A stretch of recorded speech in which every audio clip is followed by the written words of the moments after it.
So what are some of the reasons you might want to start up your handyman business? I have in this video, I want to talk about the 4 main reasons why I think someone should start up a handyman business. And we've talked about this a lot, that starting a business is not for the faint at heart. I mean, starting a business isn't just something you're just sitting around one day and you're like, I should start a business. It is hard. I'll tell you right now, before we hop into these, I'll give you a little caveat that starting a business is probably one of the hardest things that I've done in my life because it really, really stretches you. So if you are one to cave under pressure and if you are one to kind of not follow through, starting a business is not for you. But predominantly, starting a business can be fantastic if you have a good mindset, if you are dedicated to continuing to learn and grow your personal mindset, because at the end of the day, business growth follows personal growth. So you have to be constantly becoming a better person as an individual for your business to actually become better and to gain that mindset. So if you're not completely there, I would challenge you to continue working on your mindset, maybe revisit the idea in 6 months, maybe a year down the road. So the number one reason why I think people should start a handyman business is be your own boss. Now, being your own boss is massive, okay? And there's obviously a lot of, cons to this, but here I want to talk about the pros. So there is a lot of pros to being your own boss. Being your own boss means that you can go where you want to go when you want to go there. One cool story is I remember, I think it was my very first day as a handyman. It was probably like 10 in the morning and I had to run to Home Depot to get some materials for the job. And I was driving and I'm like thinking to myself, I'm like, how weird and cool is this that I am driving to Home Depot in my own personal truck at 10 a.m. in the morning. Like when last week I was at work at 10 in the morning. Like there was no way I could leave work and go to Home Depot. And then the same thing at lunch. Like I went to McDonald's or wherever I went for lunch. I'm like, how crazy is this that I'm like able to take time and just go to wherever I want to go when I want to go there. Like it was a weird, invigorating like feeling of like, wow, I have a lot of freedom here. Now, obviously, with a lot of freedom comes a lot of responsibility. But being your own boss has been huge. Because I think at the end of the day, if I was to think back at my be your own boss journey, I think the biggest key defining detail for me has been focusing my mental energy on other things than just what I need to do to make a living. Like it's been really cool. I mean, since starting up this business 7 years ago, I've been able to start up 5 or 6 different businesses, and it's all because I've had that be your own boss mentality where now I don't necessarily need to devote 100% of my mental capacity to the job that's actually bringing in money. I can focus on other revenue streams and other avenues of actually doing work. And doing work in itself looks completely different because as your own boss, you don't necessarily work from 8 to 5. You can work from 5 to 10 at night, whatever you want. Like you can make it your own schedule, and it's quite a weird feeling, but it is actually very invigorating because just realizing that you have the freedom to make the choices that you want to make throughout the day and throughout the year. I remember back when I was working as an employee, I wanted to get some time off to go to an event, and my boss said no. Like there's times where you just can't get off. Obviously, when you are your own boss, there's times when you shouldn't leave, but there's really nothing dictating that like you can't go, right? There are decisions that you should definitely make, like, oh, I should not leave my business at this time because my business needs me and this is a bad time to go X, right? But you could do anything you want, and that is pretty powerful. Another really cool thing about being your own boss is having control over your finances. I mean, you have a lot more control when it comes to taxes and things like that. There's a lot of different ways that you can use, business things as tax write-offs, and you can use, business, you can do all kinds of weird things. Obviously, you want to make sure that you're completely legal. We got a CPA pretty early in the game and a tax advisor, and she pretty much dictates and tells us, what's appropriate and what's not. Sometimes we've come with her with ideas, hey, what if we do this, right? She's like, you can't do that, it's illegal. And sometimes we're like, what if we do this? She's like, yeah, you could totally do that, and you should do that because that's what business owners do. So it's really cool. Being your own boss is absolutely fantastic. Has a lot of negatives, has a lot of hardships. It's not all fluffy bunnies and rainbows, so don't get me wrong. But it is fantastic on the other end. If you are prepared to handle all of the struggles with it, you can definitely take advantage of all the strengths of it. Another reason why I think people should start up a handyman business is being in demand. So the handyman industry right now, this day and age, is very much in demand. But working on homes, fixing things will always be in demand.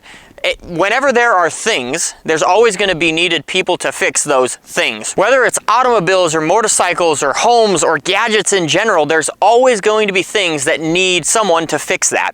I was recently talking to one of my friends. We actually went to high school together, and we took metal shop together in high school, and we did a lot of welding, and that's where we learned how to weld. And we've both have had various jobs that have involved welding in the past. Well, he was telling me that last summer he was hired by Tesla. He has a handyman business a few towns over, and he was hired by Tesla. His handyman business was hired by Tesla to do welding for them. Like completely, like he wasn't working on homes, he was actually working on equipment that they put in vehicles, but he was doing welding for Tesla. And they found him on Google. They found just handyman in West Sacramento, California. They gave him a call. They're like, hey, we want to hire you as a 1099 independent contractor to come do welding for us. Like, how crazy is that? Like, you are not just limited to working on homes. You are handy. You are a handy person. So by labeling yourself as a handy person really opens up the floodgates to a wide range of things that you can do. I mean, one of my first jobs, I went to college for automotive technology to become a mechanic. My first job out of college was on a farm. Not what I was thinking at all. I'm like, okay, I'm gonna go work for a dealership and I'm gonna be a Ford mechanic, whatever it is. I was hired by a farm, but it was one of the best experiences of my life. I mean, it was really fun working on that farm. I was the head mechanic and then slowly, evolved into kind of managing and helping out more in the crop production and the harvesting, and really fantastic. But so I was working on not necessarily automobiles, but I was working on tractors, I was working on implements, I was working on all kinds of things. And then I was also working on a lot of the shop vehicles and things like that. But in general, if you know how to work with your hands, like, you will be accomplished in this life. You will always be in need. And so that's one of the huge benefits of starting up a handyman business, is always being in demand and always being in need. Because at the end of the day, people need other people to fix the stuff that they don't want to fix or don't know how to fix, and that's a handyman. Hey friends, I wanted to interrupt this video real quick and let you know that I've created an Amazon store with a whole bunch of links to tools that I highly recommend and tools that we use every single day in our handyman business. And also, handyman business books. Books have been drastic to the growth of my business, and I would highly recommend that you check that out. So I will put a link in the description below where you can gain access to that Amazon store and see everything that I recommend. Also, I wanted to let you know that you can schedule a free consultation call with me over at handymanjourney.com/coaching. I look forward to talking with you soon. Let's get back to today's video. The third reason why I think people should start up a handyman business is to earn a good living. We talked a little bit about this in the Be Your Own Boss thing, where you can do a lot more financially speaking, like with taxes and things like that. But you can also make a really good living as a handyman. In the past, handyman, would come around and they'd be working for 10, 20, maybe 30 bucks an hour. It's a completely different world now. There's a lot more skilled people entering the workforce, and there's a lot more unskilled people that are coming out of college that need these skilled people to actually fix their homes. So the price of things have gone up quite a bit. And if you know how to fix things with your hands, you are quite a bit in demand, because at the end of the day, a lot of people are not learning how to work with their hands these days. So the value of us who do know how to work with our hands is actually going up. So I've heard from, other handyman all around the United States. Some handymen are making 300, 400 bucks an hour. Now, at the end of the day, they're not actually taking home, like the owner's not taking home that $400 an hour, but that's what their business charges. So there's a little bit of a difference here if you are coming at this from a perspective of what an employee is paid. Because if you say, oh, as an employee, I was paid 25 bucks an hour, and now as a handyman, I can charge 200 bucks an hour. Well, yeah, you can, but you're not bringing home that full $200 an hour. If you were, man, you'd be killing it. At the end of the day, your price has to match the value that you are presenting. So those people that are out there charging 400 bucks an hour, 300 bucks an hour, 200 bucks an hour, whatever it is, they have a business to back that up. So they have a lot of overhead, they have a lot of employees that need to be paid. But at the end of the day, the actual business owner can be taking home, X amount of money, and it's a good living. And what I think is most important is it can be a more rewarding living than working for another person for 40 hours out of your week, doing something that you don't necessarily like. I mean, I was an automotive technician before, and I enjoyed it. It was fun, but I think after a while it became kind of like, I gotta go in and I gotta, do this or do that. It's just a monotonous thing. That's another thing I really love about this handyman thing that's not necessarily in my list, but you're always working on something different. Like I absolutely love that aspect. And our employees love that aspect too, is that like, there's no two jobs that are the same. Even if you are replacing a ceiling fan at this house and a ceiling fan at this house, the ceiling fans are completely different. You might encounter something different. There might be a different way to assemble them. The client's a little bit different. You get to engage with the clients. That's really fun too. But at the end of the day, you can actually make quite a bit of money by being a handyman if you do it correctly. Now, at the end of the day, if you think you could just go out there and basically make money for doing nothing, you can't make a whole lot of money doing this, because people are going to see right through that and they're going to call your bluff. So you have to be willing to do the hard work in order to make the money that you deserve. And you have to put the systems and processes in place so the business can back up with value the price that you are actually charging people. The fourth reason why I think people should start up a handyman business, I think this is actually the most important reason, and it is helping people. At the end of the day, by having a handyman business and any business in general, you get to help people. One really cool thing that I love is like the philanthropist side of the business. Is we've partnered with a bunch of different organizations. We partner with Agape International Ministry to help free kids from the sex slave industry.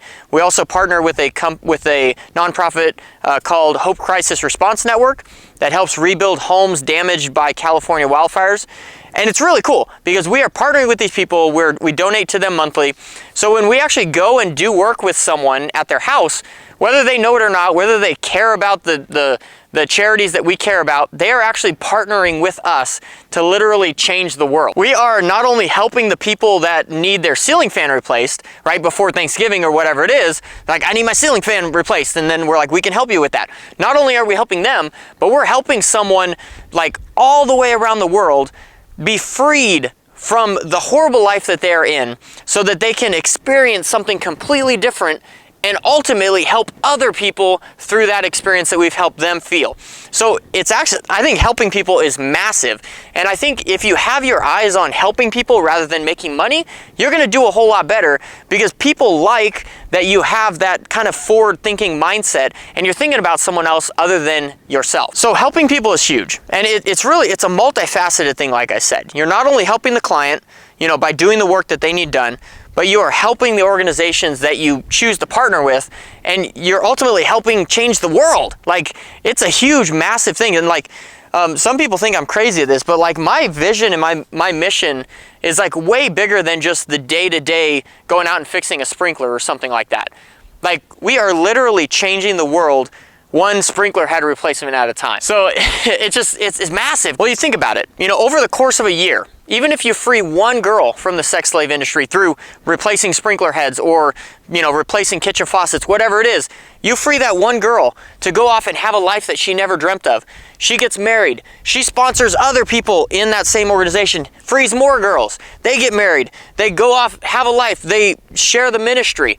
They free more kids from this industry. Like, it's unfathomable the impact that we can have. And it's all because we've chosen to be our own boss and help people and have a vision that's greater than ourselves. So those are 4 reasons why I think someone should start a handyman business. If they have the aptitude and are hard-willed enough to actually plow through the hard stuff and all the negativity that surrounds this whole thing. I hope that this video brought you some positivity around this whole thought of starting your handyman business.